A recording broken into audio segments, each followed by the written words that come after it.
There's a specific breed of feudalists who emerged onto the scene in the late 19th century, who created a specific strain of feudal socialism. So not all socialism is feudalism, but this particular grouping in here, of course, I'm referring to the Fabian Society, the British imperial mystics who often colluded with various theosophists as well in secret societies back in the 1870s, 1880s, who reorganized their systems. They nominally called themselves socialists, but they all hated humanity. They all wanted less humans, and one of the techniques that were hit upon was to promote a severing of the mind from the heart. So that's always been a problem for humanity, not knowing how the two aspects balance. That's always been an issue, and oligarchies have always been able to play people who are imbalanced in both sides to create, overly logical tyrants or overly emotional mob idiots who are played by Yeah, tyrants. yeah, And that's always been used from the days back in Babylon. So these creatures promoted and they fused certain concepts that had emerged with Freud, Sigmund Freud, certain concepts that had emerged with Max Weber, a sociologist, as well. And Edward Bernays was some of his thoughts on social engineering, making the false appear true to get certain effects where the people have the illusion that they have liberty, but none of the actuality.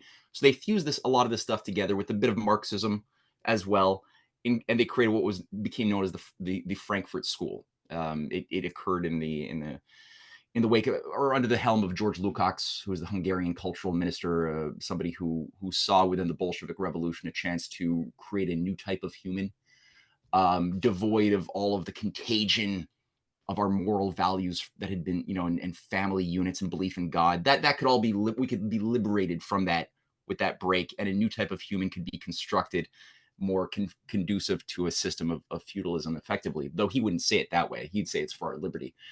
And that's what was absorbed by the CIA when they were created by MI6 and a bunch of British fifth columnists who had been embedded inside the United States for many generations. So they finally, this is what killed many American presidents, was always this parasite growing, cultivated by London, and always trying to undermine America from within. So at a certain point after World War II, they created a new intelligence agency with the help of the British called the CIA, and that then worked with the Rockefeller Foundation, a variety of these other philanthropic organizations that had been pouring immense amount of money into reforming science practice, science education, artistic education, humanities. Everything was being reformed under these philanthropic agencies who didn't really, I mean, they were not really American in their essence. They were always tools of empire. yeah, Um, and the Congress for Cultural Freedom, as you pointed out from that post that I put forth, was a CIA organization that was created after World War II that brought in the Frankfurt School ideologues, Theodore Adorno, the whole Lukács gang, Sidney Hook. Many of them were former Trotskyists. Interestingly enough, James Burnham was a former Trotskyist, who was sort of what they wanted to be, what dominated the Bolshevik Revolution. They wanted Trotsky and his vanguard of cultists to be the forever dictators of Russia. They didn't get that. So certain things. That's why I said at the beginning. I look at where do plans for the New World Order break down? Where because the oligarchy wants to project an image of deity, of being like unquestionable gods who every time they want something, they get it. Don't bother resisting, right? If you're awake to the fact that there are conspiracies, that's what they want in your mind. It's yeah, very defeatist. And so I like looking at things, well, why did the Trotskyists fail? Why did they get purged from Russia? Not to say that there were bad ones who stayed behind, like there were bad Americans who stayed behind acting like patriots after the American Revolution in 1776, but they were always loyal to the British overlords and the old mystery cults across the ocean. However, similar yeah, thing in Russia too. And they became absorbed, they became the founders of the neoconservative movement, and they created a new artistic movement around pouring CIA money into abstract art, atonalist music, nihilistic literature that hmm, would then be infused into the educational curriculum of especially baby boomers who Yeah. are they've been through a lot of trauma, their parents have been through trauma. The kids were going to go through a lot of trauma being told that every day is nuclear war day.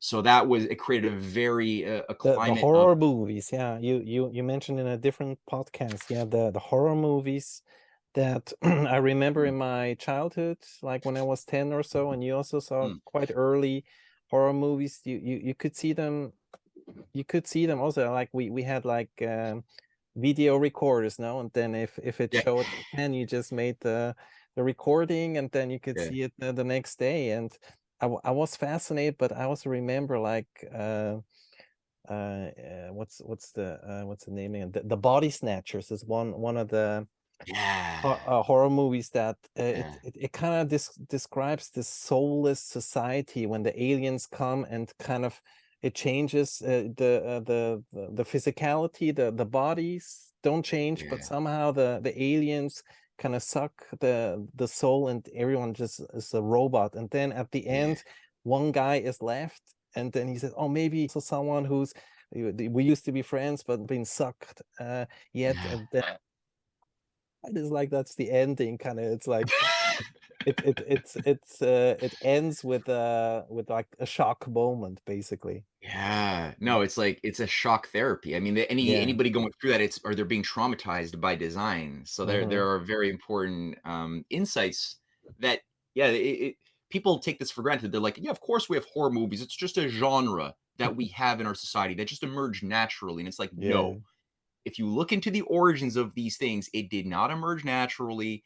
It came out of years of research using under Tavistock, MK Ultra, psychiatrists looking at the effects of trauma of shell shock of Hmm. war veterans in World War One, World War Two, the Vietnam War, and they took this as scientific research that they then fed into the crafting of new types of cultural behavior, both death metal, heavy metal, the horror movie genre, to create degrees of similar types of trauma in their target audience that they wanted to be schismed and split from their integrated selves. That Hmm. was thought through, and there's a lot of hardcore Satanists tied to Aleister Crowley that are behind the growth of this thing that is yeah, just it's everywhere today, right? It's just we just passed Halloween and every cinema was promoting and Netflix and Amazon promoting things that kids are watching, which is it is parents might think, oh, it's just entertainment. My kids know that this is not real. No, there's deeper effects into the subconscious, into the psyche that are having very bad effects, which will resonate if it's not dealt with Hmm. quickly, that will Also, affect them later on in a life. porn movie, if you watch it too early, or even if you watch it also when you're still an adult, and so Arguably, it's eh, like also traumatizing or desensitizing. It creates this false image of orgasm and what is turning mm, us on. mm. It's taking us away from our true self, of discovering our individuality. No, it's a good point, man. I mean, yeah, because it's one could say, yeah, like we're kids all have access to porn now, but at what age is porn good? It's and no, if you think about it, it's like no, there's certain things that human beings have as a sense of the sacred. Life is sacred, the family is sacred. You know, there's certain Mhm, things that are very important to develop a mature sense of being and judgment, right?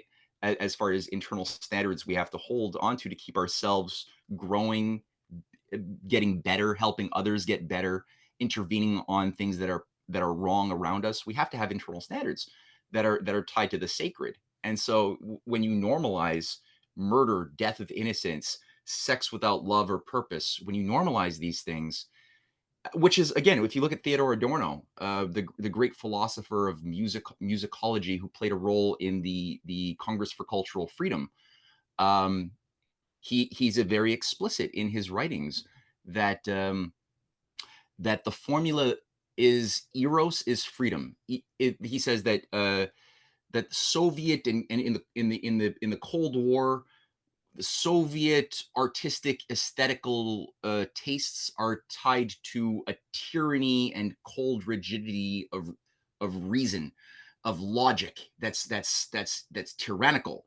And so Mhm. they oversimplify what is reason and art, saying that that's all just regimented, soulless communism. And he says, well, thus the art and aesthetical sensibilities of democracy will be eros, where we don't have a tyranny of logic, where everybody is free to be everything they want to be and feel what they want to feel. And he also says in that same essay that ultimately necrophilia is the last perversity of style, that that's the ultimate destination of democratic eroticism, which Mm. is his ideal to strive towards, is necrophilia. And he's Wow. like, that's where we've achieved what we want. And it's like, this guy is at the heart of today's academic teaching of musicology in all of the European and North American domains. Yeah. This guy's everywhere. It's somehow this, I don't know when it started, 50s, 60s, surely 70s, and the universities, you only had liberals left, or Yeah. they took the institutions. Also, in politics, they have a majority also with the Green Party. And now I also probably, am I wrong seeing you more on the conservative side, but not a total Trump supporter, or so, not in that, but in Canada, for example, who do you support, a politician?